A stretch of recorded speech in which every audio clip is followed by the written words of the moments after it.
On day one of my first high school lacrosse season, my coach shared with the team a Cherokee legend known as the fight of two wolves within you.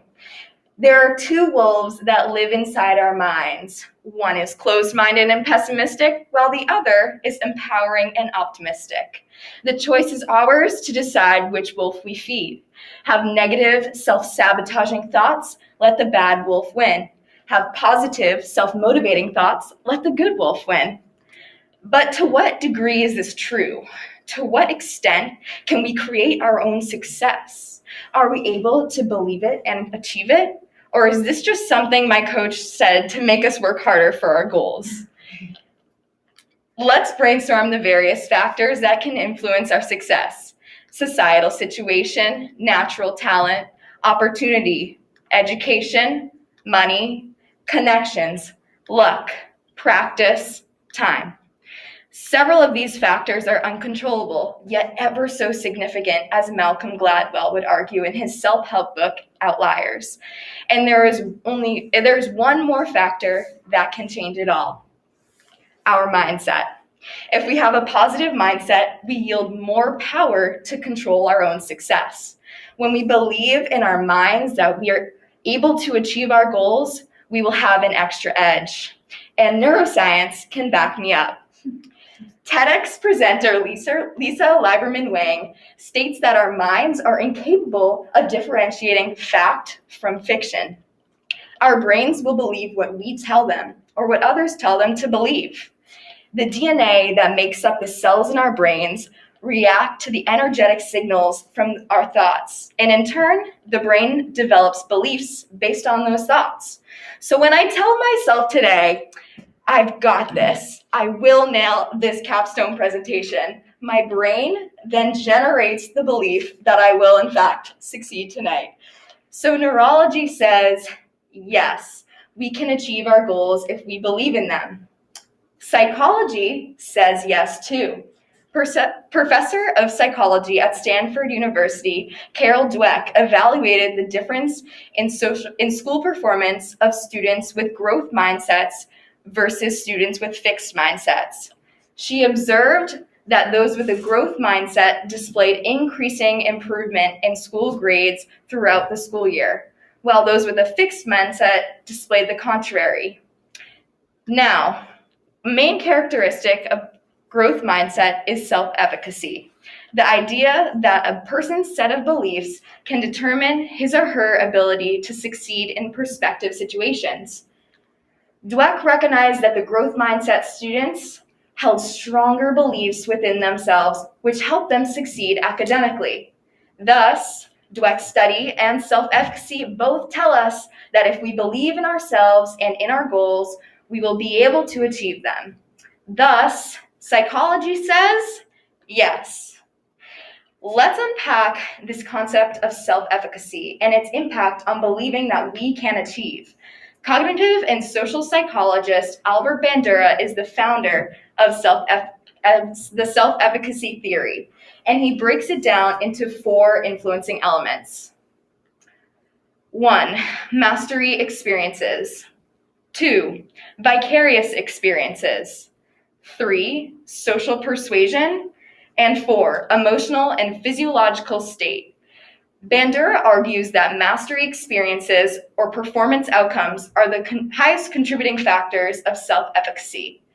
These personal experiences come from within our minds, within our bodies, and within our souls. When we find success after trying something new, we establish a robust belief in our personal efficacy. These mastery experiences are the foundation for the beliefs we create about our capability to achieve tasks and goals we set out for ourselves. But Bandura asserts that we cannot build self-efficacy through just individual experiences alone. We need others around us to help create it too, which is why vicarious experiences is Bandura's second component to his theory. These types of experiences teach us lessons from social role models. We look up to others who are successful, don't we? Yes, and sometimes we can get jealous, but oftentimes we get motivated and inspired. That spark occurs because our brain formulates a belief that, well, we too can succeed if they are.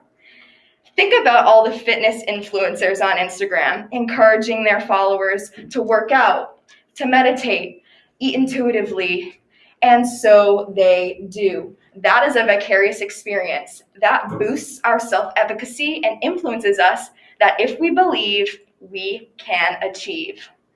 Bandura's third contributing factor is social persuasion, the verbal feedback from others on our performance or our ability to perform. I'm going to bring Dr. Carol Dweck back into play for this one. In one of her TED Talks, Dweck discusses how positive encouragement of elementary school students heavily impacts their future self-efficacy. Students who received more encouraging feedback on their hard work or perseverance were shown to have exceptional grades, whereas those who did not receive the same stimulation experienced a strong case of learned helplessness, the internal belief that they are not good enough to achieve their goals. So, from two Stanford psychologists, self-efficacy and believing that we can achieve greatly affects our success. From Bandura's highly acclaimed research, personal experiences, social role models, and external feedback without a doubt contribute to boosting our self-efficacy. But so does our overall emotional, physical, and psychological well-being. If we are battling depression or anxiety, we might have a more difficult time enhancing our self-efficacy compared to when we are in good health. So as a whole, these 1, 2, 3, and 4 influential elements build the answer to my question. Yes, we can achieve if we believe. But they also made me realize that this is only true for when goals are in reason. Take Willy Loman from Death of a Salesman, for example. Willy overflows with hopes and dreams, but what for? For extreme amounts of wealth. Willy longs to be like his godlike brother Ben, who appears to have walked out of a jungle as a rich man all of a sudden. That type of monetary success is unattainable for desperate, mentally unstable Willy. Just because he believed he would get rich does not mean he would actually get rich. There are several more contributing factors. Think back to that list we created earlier based on outliers. However, when most of those external factors line up, self-efficacy is what gives us that extra edge. So we must keep in mind that believing we can achieve is an immensely impactful mindset to have, but it will only really work for rational goals. Now take Bethany Hamilton. She was knocked down after a devastating shark attack, but Hamilton knew that she would one day reemerge as the professional surfer she was destined to be. Her goal was attainable. She already had the skill, the opportunity, the connections to go pro. The only difference was that she was now missing an arm. So Hamilton needed to have a mindset that gave her that extra edge. She was able to draw from her previous mastery experiences, watch her role models crush waves as she rehabbed, and reflect on positive encouragement from her support system in order to boost her self-efficacy. And as detailed in her autobiography, Soul Surfer, Hamilton found her way back to her surfboard. Her intentions became her reality. Without her self-fulfilling beliefs, she would not be a World Surf League champion, nor the incredible mother of 3 that she is today. Okay, so by this point, you must be asking yourself, well, what happened with those wolves? She says the self-efficacy theory is true. Does that mean feeding the good wolf does too? Let me leave you with this. That year, my team went on to win the D2 state championship. We fed the good wolf. We believed we could achieve. And so we did. And so can you. Thank you.